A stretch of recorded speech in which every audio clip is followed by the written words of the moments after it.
Hi, I'm Linda, I say, taking a sip of coffee, a 40-year-old self-made woman. Growing up, I always knew I wasn't the favorite in the family. My younger brother John was the star in my parents' eyes from the start.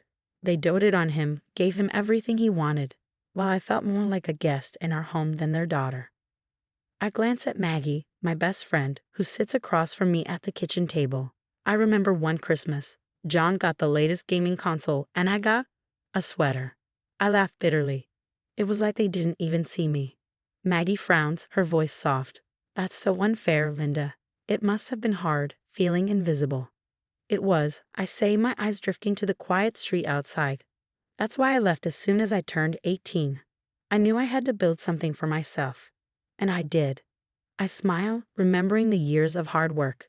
Every paycheck, every promotion, I saved and climbed my way up. This house, I gesture around, it's modest, but it's mine. It's proof I can stand on my own. Meanwhile, John's life couldn't be more different. Despite all the coddling, he dropped out of college, drifted from one failed venture to another. Now, jobless and with children from different partners, he's moved back in with our parents, relying on their constant bailouts. Maggie shakes her head, a mix of sympathy and frustration on her face. Let me guess, they're still making excuses for him. Exactly, I sigh, the familiar bitterness rising in my chest. It's always about how John needs more help, more chances. They never stop to think that maybe it's their endless rescuing that's kept him from growing up. Our conversation is interrupted by the ringing of my phone. I glance at the screen. It's Mom. I brace myself before answering, already knowing what this call is about. Linda, we need to talk about John. Mom begins, her voice tense. He's gotten himself into trouble with child support. He owes over $3,000, and if he doesn't pay, he could go to jail. And you're calling me because I ask, though I already know the answer. We need your help, Linda, she pleads. We've done everything we can, but we're out of options.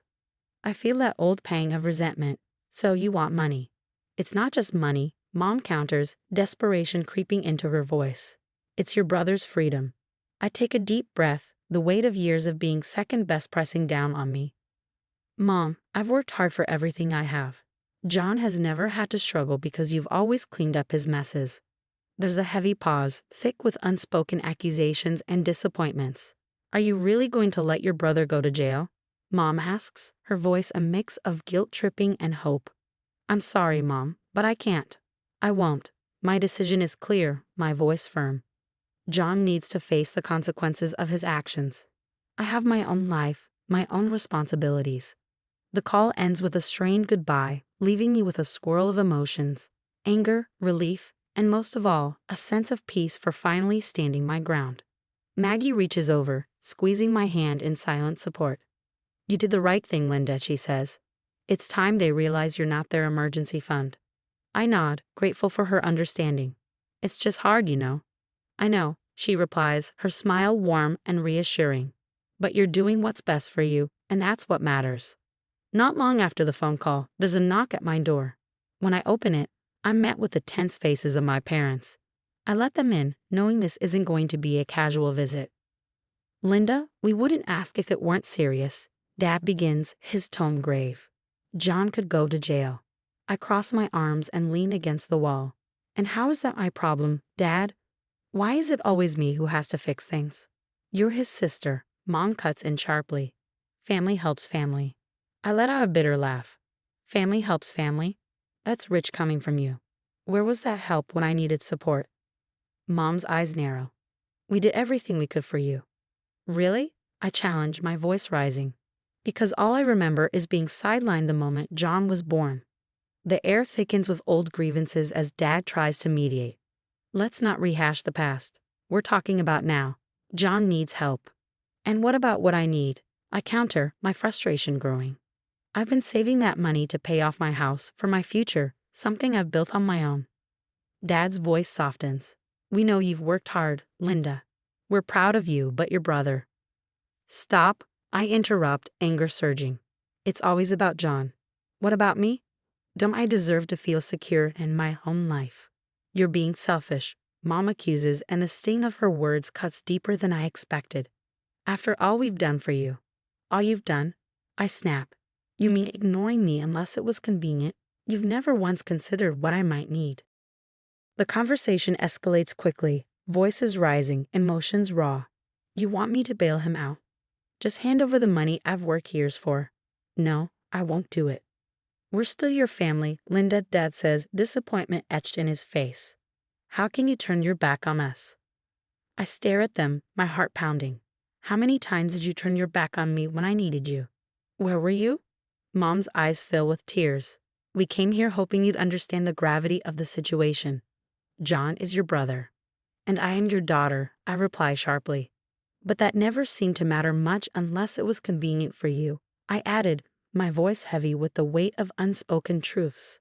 A painful silence followed, thick with the tension of everything that had gone unsaid for years. Finally, Dad broke the quiet, his voice low and measured.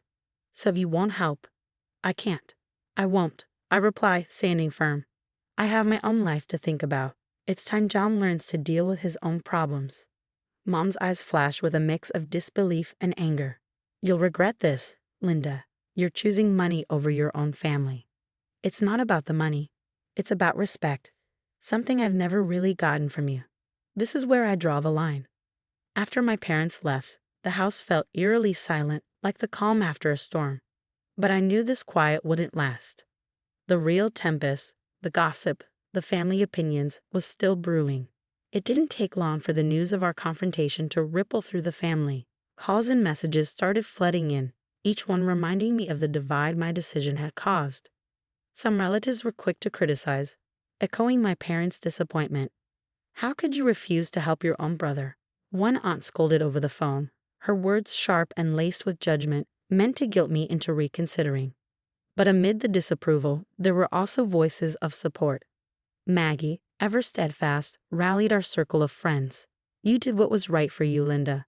Don't let anyone make you doubt that, she reassured me during one of our late-night chats. Then there was my cousin Lucas, a distant relative who had always seemed to understand the family dynamics better than most. One evening, I received a text from him. I heard what happened. It's about time someone stood up to them. His support was unexpected, but welcome. A reminder that I wasn't alone in recognizing the toxic patterns that had plagued our family for years. As the days turned into weeks, the initial barrage of calls and messages began to wane, but the tension within the family lingered. I attended a family gathering knowing well the kind of reception I might face. Walking into the room felt like stepping onto a battlefield. Eyes tracked my every move, and whispers barely concealed themselves throughout the event. Lucas stayed by my side, his presence a quiet pillar of strength. You're handling this better than most would, he mentioned as we stood off to the side, away from the crowd. I have to, I replied, for my own peace. In the weeks following the family gathering, I focused on building a healthier, more balanced life. I knew that maintaining the boundaries I had set with my family would be crucial, not just for my peace of mind, but for my own growth. I started therapy, a decision sparked by the resurfacing feelings of guilt and abandonment after the confrontation with my parents. Sitting in a therapist's office, I opened up about my childhood, the favoritism, the neglect, and how it had shaped my relationships. It sounds like you've always been the responsible one, the one who had to take care of herself, my therapist noted, her voice gentle but probing. That's exactly it, I said, the realization dawning on me. And when I finally said no, it felt like I was breaking some unspoken family rule. We often internalize these roles, she explained, but breaking free from them can lead to significant personal growth. Her words were empowering, helping me understand that my worth wasn't tied to how much I sacrificed for others, especially when those sacrifices were never reciprocated. Meanwhile, John's situation worsened. Without my financial help, my parents, desperate to protect him from the consequences of their lifelong enabling, scrambled for alternatives. They tried setting up fundraisers, reached out to distant relatives, and even considered taking out loans. I heard about their struggles through Lucas, who kept in touch regularly. They're really doing everything they can to avoid letting John face the real consequences, he said during one of our calls. One afternoon, I met Maggie for lunch at a cozy cafe, a small haven from the bustling city. We talked about everything from work to personal growth. But inevitably, the conversation turned back to my family. You seem different, Jess, Maggie observed, her eyes thoughtful. more at peace. Maybe, I smiled, feeling the truth of her words. I am. It's been tough, but setting these boundaries has been one of the best decisions I've ever made. I'm finally prioritizing myself. That's wonderful to hear, Maggie said, her smile wide and genuine. You deserve this peace, Jess. You've earned it. Months have passed since I firmly established boundaries with my family, and life has gradually settled into a new, healthier rhythm. I took a significant step toward securing my future by legally documenting my decision not to be financially responsible for my parents or John. This wasn't just about protecting my assets, it was a statement of independence and a commitment to prioritizing my own well-being. Despite these safeguards, news of John's ongoing struggles and my parents' worsening financial and health issues still made its way to me, mostly through Lucas, who remained my connection to the family dynamics without pulling me back into old, unhealthy patterns. One evening, I hosted a small gathering at my home. The room was filled with warmth and laughter, a stark contrast to the family gatherings I used to dread. Surrounded by the friends and allies who had supported me through my hardest moments, I felt immense gratitude. Maggie, ever the supportive friend, raised her glass during a toast. To Linda, for showing us the strength it takes to choose oneself, even when it's hard. The room echoed with cheers, and I felt a surge of pride. These people, my chosen family, understood my journey, respected my decisions, and celebrated my victories as their own. They had been there through the setbacks and challenges, offering comfort and solidarity. As the evening wound down, I found myself at my favorite spot by the window, gazing out at the city lights. The peaceful night offered the perfect backdrop for reflection. I thought about the boundaries I had set and the sense of peace they had brought into my life. It's true what they say, sometimes the hardest boundaries to establish are the ones that ultimately set us free. This realization wasn't an ending, but a beginning. A new chapter in which I could live authentically and unapologetically, prioritizing my well-being and happiness. My relationship with my family might remain strained, but I had found a way to thrive outside the constraints of those old dynamics. As I turned from the window, I felt a quiet triumph swell in my heart. This wasn't just my new normal. It was a hard-earned victory, a testament to the resilience and determination that had guided me through the darkest times. The story of Linda comes to a close. One of overcoming and setting boundaries that we hope resonates with many of you. Now we'd love to hear from you.